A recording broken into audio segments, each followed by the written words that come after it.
प्रश्न ये आता है कि पूर्वजों की पूजा क्यों? केवल आपकी कृपा से आपके घर में धर्मात्मा संतान नहीं पैदा होता। आज की एक कहावत है, अरे अपना जीवन जिसके जैसे जैसे व्यतीत कर लो, अपना बच्चे संभालेंगे। नहीं, कई पीढ़ियों का संयोग होता है तब जाके घर में कोई संतान धर्मात्मा पैदा होती है।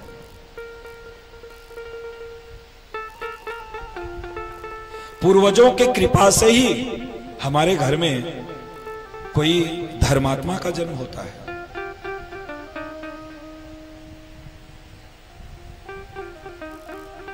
आप ये नहीं कह सकते कि केवल हम बहुत तपस्वी थे, हम बहुत अच्छे थे, इसलिए हमारे घर में धर्मात्मा संतान जन्म ले। बिल्कुल कतई नहीं।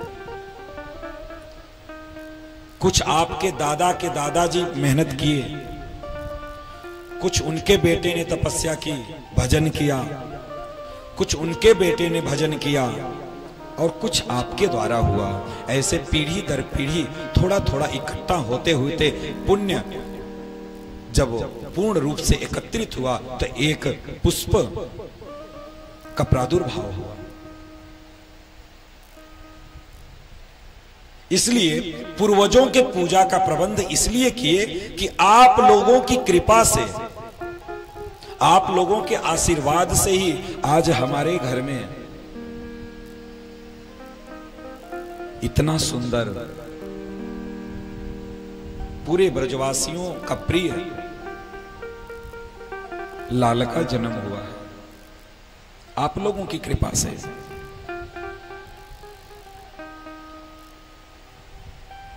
देवताओं की पूजा करवाए, पितरों पूर्वजों की पूजा करवाए, उसके बाद पूजा करवाने के बाद ब्राह्मणों को दान किया।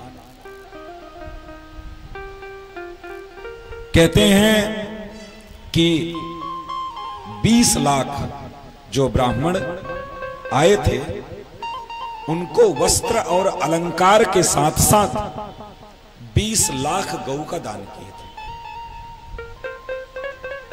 20 लाख गौ का दान। 3 अवसर पर गौ का दान अवश्य करना चाहिए। 3 अवसर पे जीवन में। कौन कौन सा अवसर है? आपके घर में संतान हो तो आपको जरूर गौदान करना चाहिए। लेकिन वो मरी सी, टूटी सी, बूढ़ी सी गैया जो दूध न देती हो, ले जाके पंडित जी को पकड़ाई दिए।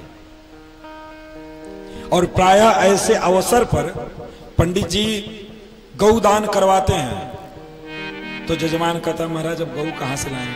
बोले कुछ दक्षिणा रख लो। जेब से निकाले 10 रुपया रख लिए, हाँ हो गया गौदान। 10 रुपए में कौन गाय आती है भैया? आ जाएगी कि 10 रुपए में गाय?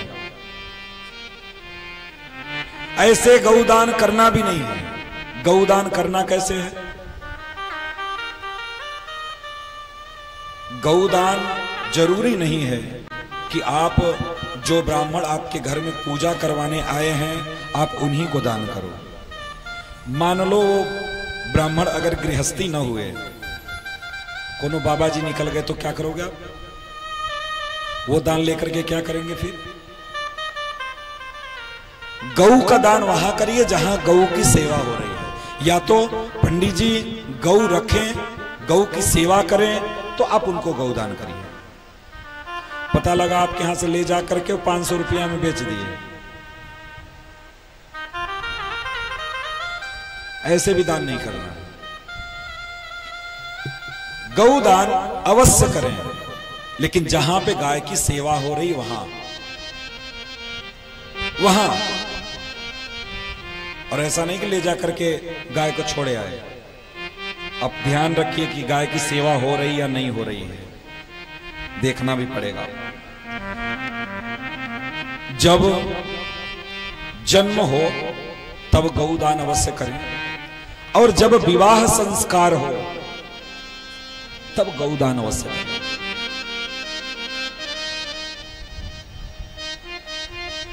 और जब त्रयोदश संस्कार होता है उसमें गौदान जरूर करें, जरूर करें। ये 3 अवसर पे तो गौदान करना ही करना है। ये तो हो गया गौदान, लेकिन गौ सेवा पूरा जीवन करना। जब तक हमारे शरीर में सामर्थ्य है तब तक हमें गौ सेवा करना है। और अगर आपकी पीढ़ी दर पीढ़ी आपके घर में अगर गौ सेवा होती रही तो आपके घर में निश्चित गोकर्ण जैसा कोई एक महात्मा जन्म लेगा जरूर। फैक्ट है, निश्चित है, आप इसको नोट कर लो। जिसके घर में गौ की सेवा होती रहती है उसी के घर में भगवान और भगवान के भक्तों का आगमन होता है। उन्हीं के घर में नंद बाबा के घर आए भगवान के, क्योंकि नंद बाबा परम गौ भक्त थे, परम गौ भक्त थे। आज प्योर दूध सबको चाहिए, दूध पीने के लिए सबको चाहिए, लेकिन गाय कोई नहीं पालना चाहता, गाय कोई नहीं पालना चाहता। गोबर से उनको गंध आता है, लेकिन घर में उनका पाला कुत्ता टट्टी कर दे तो बड़ा प्रेम से उसको साफ करते हैं। गाय का गोबर से दुर्गंध उनको आती है, गाय का गोबर उनको पसंद नहीं, कौन हाथ लगाए। यहां पसंद और नापसंद की बात नहीं है, यहां बात यह है कि आप के घर में जो पल रहा है आप उसको पसंद करते हैं कि नहीं। जैसे जो मां अपने बच्चे के मल को साफ करती है, क्या वो पड़ोसी के बच्चे के मल को भी साफ करेगी क्या? और अगर पड़ोसी का बच्चा अगर कर भी दिया, अरे कहां गई भाई इसकी मम्मी, बुला बुला बुला इसकी मम्मी को, नहीं साफ कर। एक दिन मैं बताऊं, ये मेरे दिमाग में ये बातें नहीं थी, लेकिन उसी दिन मेरे दिमाग में ये बात आई। ये घटना किसी के साथ हो सकती है, लेकिन जब भी अगर कभी आपके साथ ऐसी घटना घटे तो आप वहां पे अपने व्यवहार को ठीक रखिए और उसके साथ दुर्व्यवहार करने का प्रयास न करिए। एक दिन, अभी हाल की बात है, मैं हमारे यहां वृंदावन में सिटी बस चलती है, हमारे वृंदावन से डायरेक्ट बरसाना की बस है। सुबह 8 बजे के करीब में हम सिटी बस पकड़े और बरसाना जा रहे थे दर्शन करने के लिए। तो क्योंकि उसमें काफी भीड़ रहती है, एसी बस है, तो उसमें जगह बैठने का नहीं था, तो एक पोल लगा था उसमें, उसी पोल को पकड़ करके हम खड़े थे। और जिस पोल को पकड़ करके खड़े थे, जस्ट उसके बगल वाली सीट पर एक लेडीज बैठी थी, एक लड़की बैठी थी, मान लीजिए उसकी उम्र 22-23 साल रही होगी। वो बैठी थी। अब उसका देखिए कब से तबीयत खराब था ये हमको नहीं पता है। खड़े होकर के जा रहे थे, तब हम तो सामने देख रहे हो, हमारे पीछे बैठी थी। तो वो 2-3 बार मतलब कि सीट से अपने खड़ी हुई और अपनी रुमाल लिया था, उसके हाथ में रुमाल थी, ऐसे हवा करती और 2 मिनट के बाद फिर बैठ जाती। तो अब भाई बस में थोड़ी अब कोई पूछेगा कि आपको क्या प्रॉब्लम है, तो आदमी खड़ा था। लेकिन 2 मिनट के बाद उसने अपना मुंह ऐसे दबाया और उसका तबीयत तो खराब था ही, और उसको कैसे वोमिटिंग हुई, उसको उल्टी हुई, और इतना तेजी से कि अब होता है जब तबीयत खराब होता है तो ये देखिए किसी के साथ भी हो सकता है, आपके साथ भी हो सकता है, हमारे साथ भी होता है, किसी के साथ भी हो सकता है। तो बस में जहां हम लोग खड़े थे वहां पूरा पानी पानी हो गया। तो वहां 1-2 औरतें ऐसी, देखिए औरतों की बात मैं बता रहा हूं, आदमी तो बेचारा कुछ नहीं बोला, हम भी वहीं खड़े थे क्योंकि सबसे पहले हम ही खड़े थे, सबसे ज्यादा छींटा हमारे ऊपर ही आया।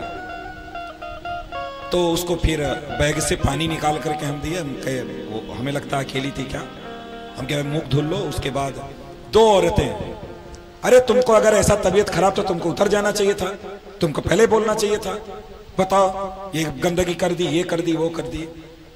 जोर जोर से उसको कई शब्द बोलो और बोलने के बाद फिर बैठ गए। वो बेचारी बैठी रही।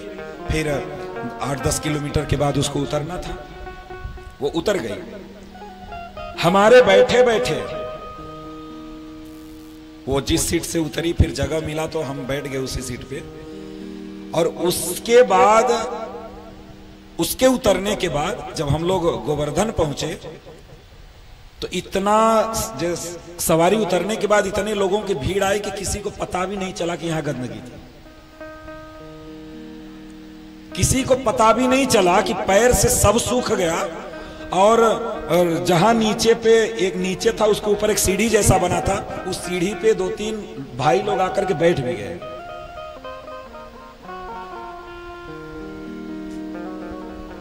तो मेरा कहने का मतलब यह था कि कहीं भी किसी अवस्था में है, अगर किसी का, ये देखिए शरीर है, अगर कभी तबीयत अगर किसी का खराब हो जाए, रास्ते में अगर कहीं जा रहे हैं, तो आप उसके साथ दुर्व्यवहार न करें, उसका सहयोग करें।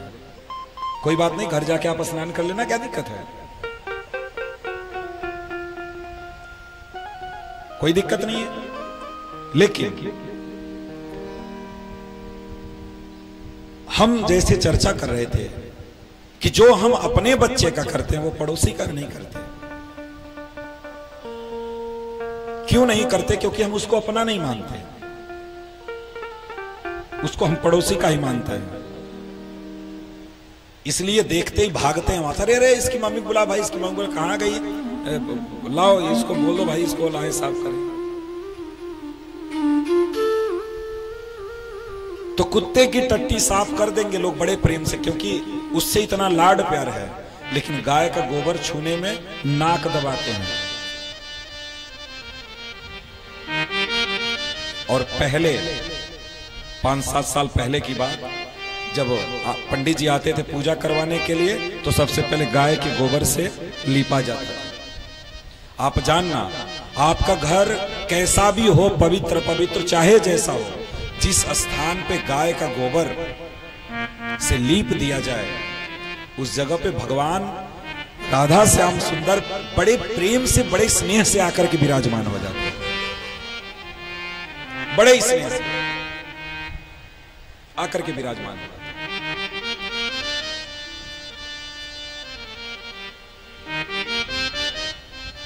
तो गाय में हमारी रुचि नहीं है, रुचि पैदा करो। गौ भक्त अगर नहीं रहे, घर में गाय की सेवा नहीं किए और घर में अन्य जानवरों को पाल करके रखेंगे, तो देखना आपके कुल को नाश करने वाला ही आपके कुल में जन्म लेगा। देख लेना, 1-2 पीढ़ी के बाद देखना कुल को नाश करने वाला ही जन्म लेगा। और अगर घर के अंदर अगर गाय की सेवा हो रही है, घर में अगर गाय की सेवा हो रही है, 1-2 पीढ़ी में देखना कोई न कोई प्योर महात्मा शुद्ध वैष्णव का जन्म होगा आपके घर में, शुद्ध वैष्णव का जन्म। तो भगवान और भगवान के भक्त उसी के घर जाते हैं जिसके घर गौ सेवा होती रहे, क्योंकि गाय भगवान को अतिशय प्रिय है, अतिशय प्रिय है।